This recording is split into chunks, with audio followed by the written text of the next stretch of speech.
Lisusu. Maman, vous n'êtes pas les seules personnes à comprendre la Bible. Nous sommes toutes les qu'on maîtrise la Bible et nous tous, nous savons nous exprimer. Ce qu'on y a, il n'y a pas jeton. Au bas de jeton, il n'y a rien de Dieu en toi.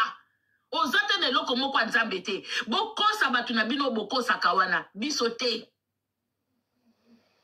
Bisote. Tala moi si o azwa liboso abatu, azo bake na mobali noza na confiance na été. Si ko oza na confiance en mobilité, pourquoi tu as écarté tes jambes pour bota mwana?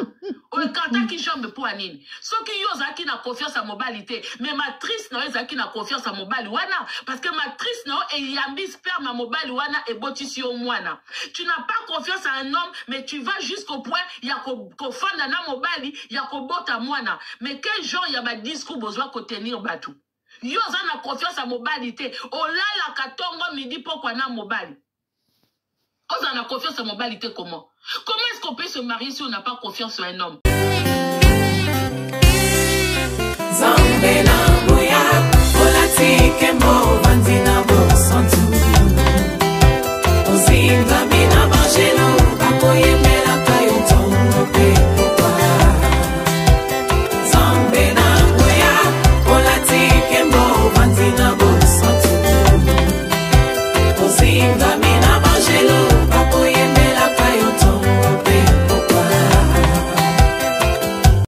MDG TV, une chaîne Want pour la cause de Christ. Mafuta Yasika, Mafuta Yasika, Mafuta Yasika.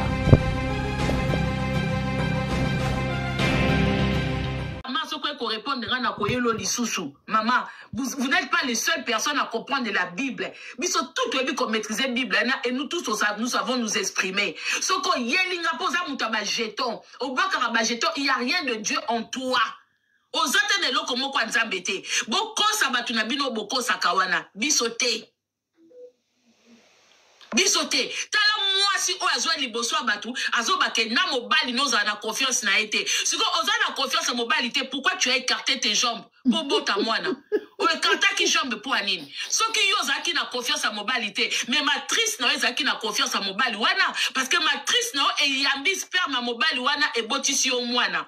Tu n'as pas confiance à un homme, mais tu vas jusqu'au point ya ko fanda na mobali, ya ko bota mwana. Mais quel genre ya ba discours besoin ko tenir batu? Yo na confiance à mobilité. Olala katongo midi pourquoi na mobile. On a confiance à mobilité comment? Comment est-ce qu'on peut se marier si on n'a pas confiance en un homme? C'est vrai, on ne peut pas faire, on n'exclut pas qu'il y a toujours des petits mensonges, il y a toujours des trucs dans les couples. Mais une femme qui se marie à un homme, cela veut dire que tu as confiance et de l'amour et de l'estime pour cet homme-là. Jusqu'au niveau, il y a copié sa mobile wana mwana. Yo zolo bakena maman aboti oza na confiance na été mais oza ndoki et c'est ça que je dois côté à battre. C'est ça que je dois côté à battre. Maman o aboti yo. Oza na confiance na été. Maman nazaki na confiance ya zemi 9 mois abimission na mukili. Mais c'est quand yo femme tamaro, si tu n'as confiance en personne, tant on voyage aka biloko anda kuno otika ngo pa banani. Il faut voyager aka na bangulu na yo, na ba télévision na yo, na ba mbetu na yo, mais il faut voyager avec toutes ces choses là. Koya kutu ko banga teke na lingaki na loba bongo te olobi yango luvunu.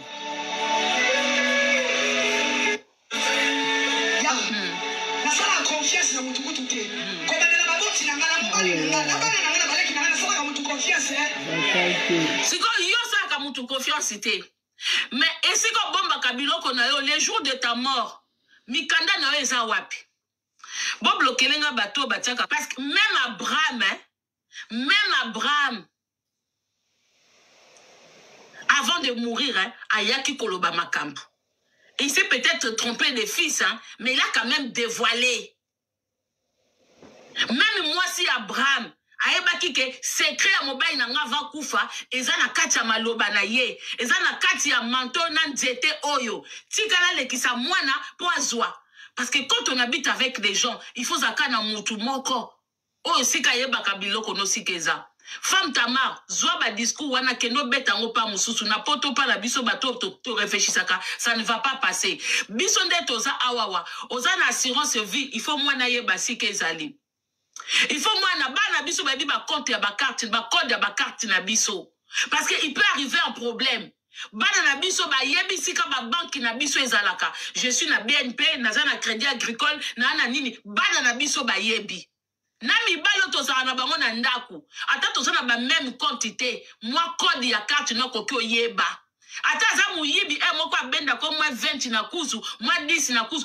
Akoyeba parce que les jours où il y a un problème, tu auras toujours besoin des gens. Même quand tu es hospitalisé, tu auras toujours besoin que quelqu'un te ramène des documents, quelqu'un te ramène quelque chose. Tu auras toujours besoin.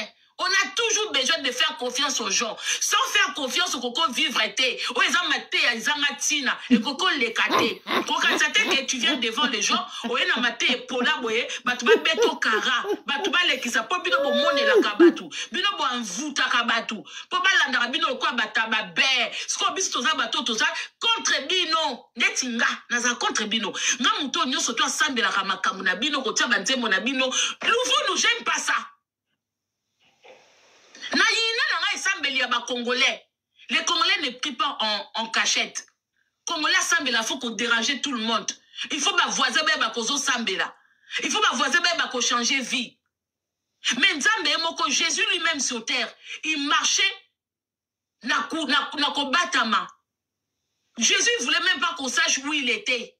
Aligné même pas ba quel miracle azo sala. Mais vous faites les miracles devant les gens. Devant les gens, mais Jésus, lui, il s'est caché. Bino ko sambe na bino, ça dérange. Vous savez que dès lors aux sambe là, moutou aza pembeni, soka aza embêté, mate na bino ekenda musikate. Wala loko bobo sanaka. Soki yo ozo sambe là, ozo femme tama soko ko répondre na ko yelo lisu. Mbote bandi MDG TV Mafuta Sika et dans ma pompe na bino ezenga bino kandam avec un grand G. La famille et objectif tobit ya chaîne na biso oyo ezalaka kosala ba analyse sur tout ce qui se passe sur la toile et à la fin nous conseillons. Bon, c'est vrai et mutu nyonso ta comprendre yo na eloko yo zo sala, ça a toujours été comme ça. Raison pour laquelle il y aura toujours bateau ba contester to bateau ba ozwa mabe. Eloko yo zo sala to zo sango mabete. Et même na Bible et bateau mingi nza batinda et belé baboya bango bandima bango te. C'est après peut-être l'air mort nde bato mususu azara motinda mais nzambe to pas za mosel na nzambe. Et personnellement naebi ke na osala musala wezo honorer nzambe. On est humain ata so ili bako ekozala mais tozana pona ko conseiller ko exhorter ko orienter bateau, surtout na bateau bazui grâce à comprendre biso. On ne sera pas compris par tout le monde. Ça peut déranger, des fois ça fait mal, mais bon. Mukilango ezabon on changer en côté, surtout yeso zana lisumote, ba benga Belzeboul, bon kaka ngai oyo. Parfois ba commentaire à bateau ça passe mais bon. Totika pe musala on pona batute parce que et tozo salango pona batute ou encore batute nde batu batindi biso to salango. Et Mama Congo s'attaque à Femme Tamar. Certainement la saga émission et la saga continue. Nous boyebi na communauté sur likambo koi quand de bango ba binga ngo matière mutu mtazo papa nzoro na ndenge na ye. Mama Congo batu nyonso bayebi ya finga ni mutu nyonso. Et Mama Congo Bolimbi c'est une païenne, non seulement païenne mais aza mutu a croire na bokoko hein. Voilà. Aza na bokoko na ba ancestral et autres. Pour na tout ce qui est christianisme de bato nyonso chrétien oni ni bayaka la mamboye suye azala contre bango.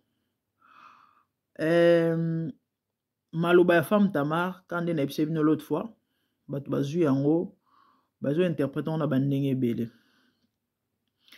Likambo ya confiance Bible zoloba et l'homme aura pour ennemi les gens de sa maison. C'est clair que et si qu'on a confiance de c'est quelque chose qui est plus spirituel. Mais est-il que na ba dire na biso il faut toujours tous ala na sagesse et belé et sans sagesse bandeko okobomisa batu. effectivement mutu ya mokili to mutu nzamba keli il faut okeba na ye. Mais nos proches batu lokola to mutu lokola mwasi to mobali na yo eza na batu basala pe ba choix ya mabe bazali. Parce que mwasi nzamba pesio, tu as tout intérêt de faire confiance à lui. Mobali nzamba pesio, tu as tout intérêt de faire confiance à lui. Combien bana oyo boti, tu dois le faire confiance parce que mutu nyonso ko kima yo to pa ko kite yo. Batu tout ba ko kite yo, même bandeko na yo, même maman na yo, même mobali no, même tata na yo. Mais so eza na mutu to bato ba kita mutu te. Eza mwana to pe bana oyo boti. Ba cas exceptionnel ezali, surtout place neti sorcellerie ezali et division ezalara toujours. Et alors, par rapport à likambo, il y a confiance oyo. Conseil nanga na bandeko o ba olandanga ezake. Il faut to salara très attention na ba maloba na biso. Ba chrétien ebele bazalara batu ya loyenge. Quand je dis loyenge, bon misusu peza ka sagesse mutezo manqué ou encore expérience ya vie parce que ebele ba kera connaissance, sagesse, maturité car na ba réalité ba kutani nango. Ngana yebi ke mambo ote ya femme tamar makasi. Na mambo bele akoyeba peut-être lobby comment ako procéder. Ya on moni des fois Dieu permet ba mbonge misusu car po e ajuster biso. OK? Alors likamune tia kolobake même mobile na salake confiance te eze loko o mutu okolobate. Là je parle à tout le monde na o conseil même bandeko na bazolanda ngai okolobango te. Au moins si na salake confiance te, tu ne peux pas dire ça surtout devant les gens. Ba na sala tu ne peux pas dire ça. Na miso abato koloba yango te. Soki mobile na yo azana ba faille to ezana ba raison to ba mambo oyo okopesele salele confiance te ezalaka biloko wana il faut lobama entre vous deux. Ouais, il faut lobama entre vous deux parce que il faut koyeba ke cher monita mut etumbelo bate ba passer ba tele marapo ba loba ezala na but objectif à cher ezala ko relever ba âme. OK, yango bomoni ba passer rebelle malgré mpiaka malgré na pasi, malgré na situation difficile, tant à telemi ko la cher, a la ki sangote, a présenter toi ça toujours image positive. Pourquoi?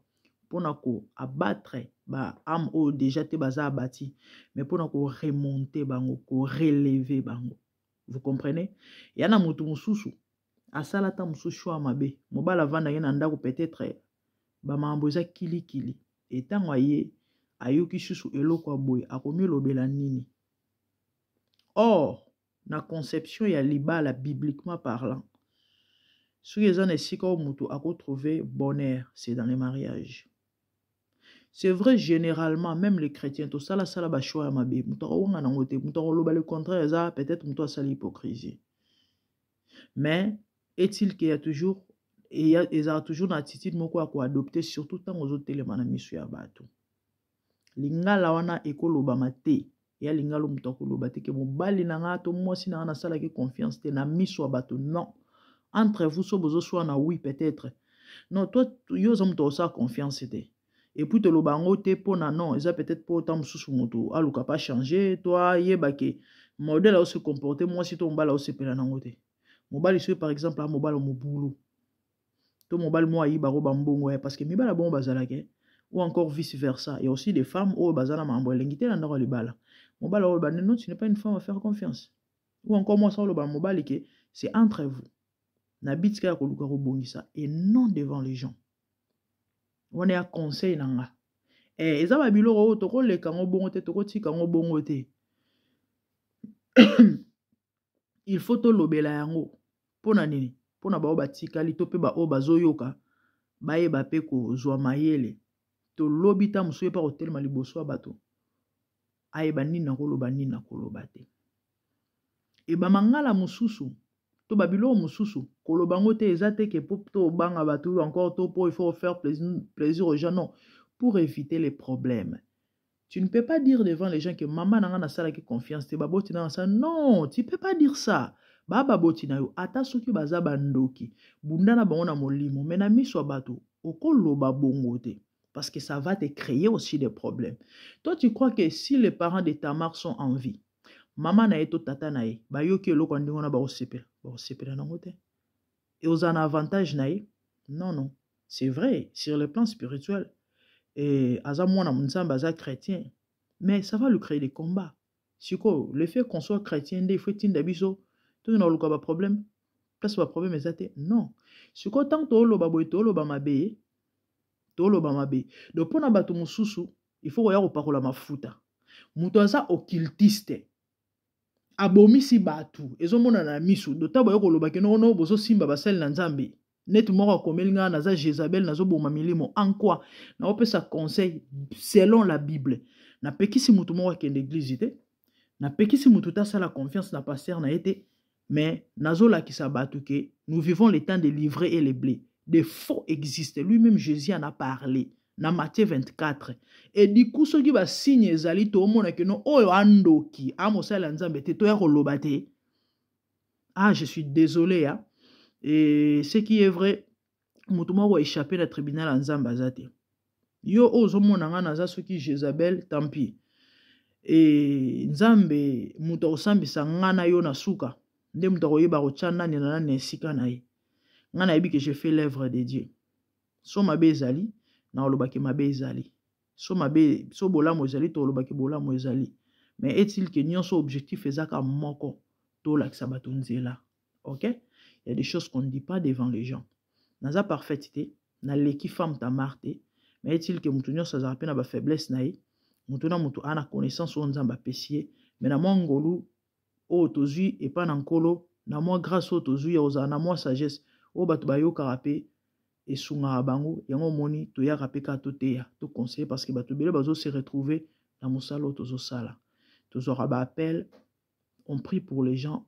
Orientaka batu to conseil akato kochaka batu mutozali na situation mo autant osoli na azui kimia on a des témoignages ya kosakana te. Et voilà donc c'était ça.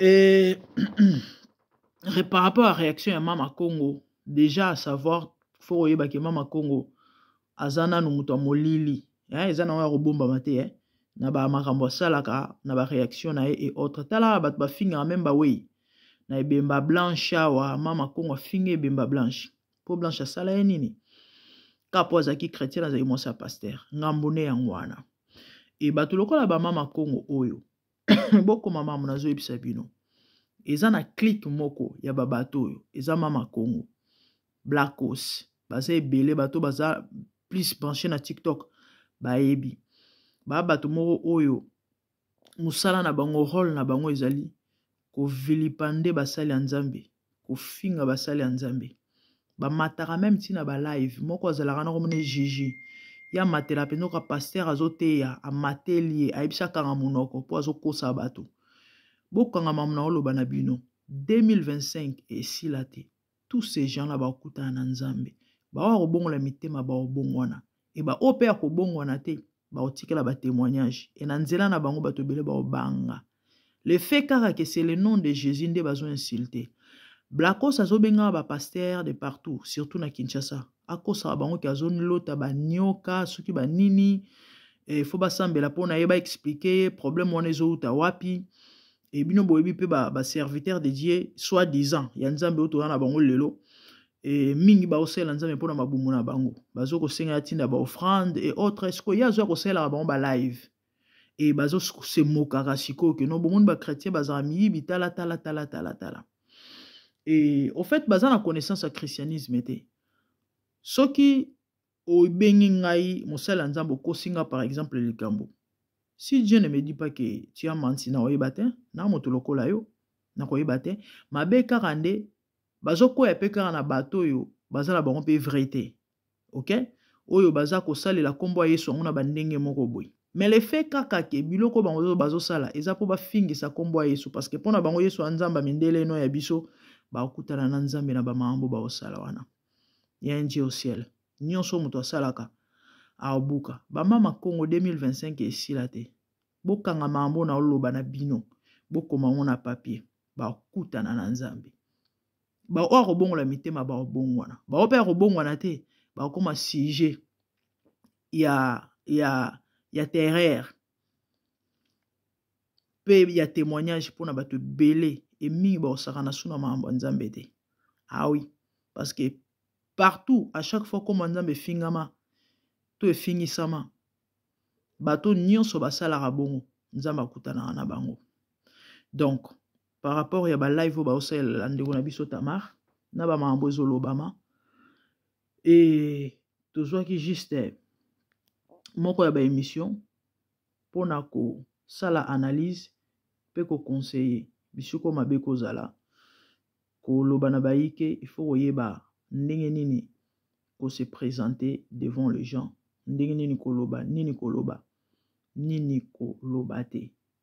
Et voilà ba païen ba interpréter pe na ba ndenge na bango. Et bien que la Bible dit que l'homme aura pour ennemi les gens de sa maison. Bon bango ba yeba ngote. Et non seulement ça wana na angle mususu mais na angle mususu pe ba mamusu pour éviter les problèmes ba loba ngo na misu ya batu te. Je crois na meki ko se faire comprendre na explication oyo na pesi. Que Dieu vous bénisse. Abonnez-vous massivement sur MDGD TV Mafuta ya Sika. Moi c'est la grande dame Tomonani Mbalasima.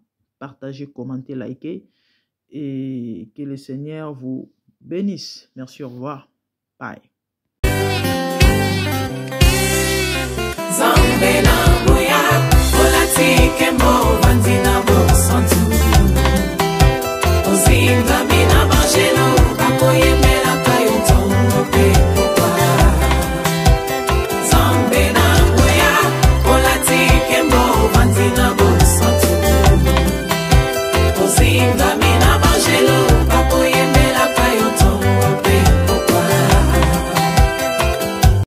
MDG TV, une chaîne ointe pour la cause de Christ. Mafuta ya Sika, Mafuta ya Sika, Mafuta ya Sika.